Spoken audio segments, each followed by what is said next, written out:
పట్టణేతర ప్రాంతాలతో పోలిస్తే 140కి పైగా నగరాలు దాదాపు 60% ఎక్కువగా రాత్రిపూట వేడిని ఎదుర్కొంటున్నాయి. పెరిగిన కాంక్రీటీకరణ, తారు ఈ పరిస్థితికి కారణమంటున్నాయి పరిశోధనలు. కాంక్రీట్, తారు కలిగిన ఉపరితలాలు పగటిపూట వేడిని నిల్వ చేసుకుని సాయంత్రం విడుదల చేస్తాయి.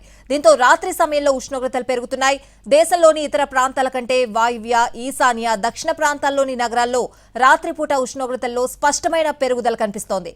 దేశం మొత్తం వేడెక్కుతున్న శాతం కంటే దాదాపు రెట్టింపు స్థాయిలో నగరాలు వేడెక్కుతున్నాయి.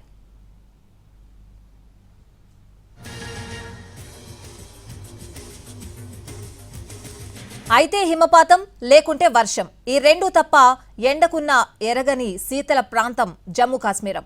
గ్లోబల్ వార్మింగ్ పుణ్యమా అని ఇప్పుడు భూతల స్వర్గం కూడా భగభగ మండిపోతోంది. నిత్య వాసంత సమీరాలు వీచే కాశ్మీర్లో వేడి గాలులు ఉక్కిరిబిక్కిరి చేస్తున్నాయి. గత కొన్నేళ్లలో ఎప్పుడూ లేనంత వేడి కాశ్మీర్ని కమిలిపోయేలా చేసింది. ఎప్పుడూ డీప్ ఫ్రీజ్ లో పెట్టినట్టుగా ఉండే కాశ్మీరం ఎండల దెబ్బకు మైక్రోవేవ్ లో పెట్టినట్లుగా ఉంది.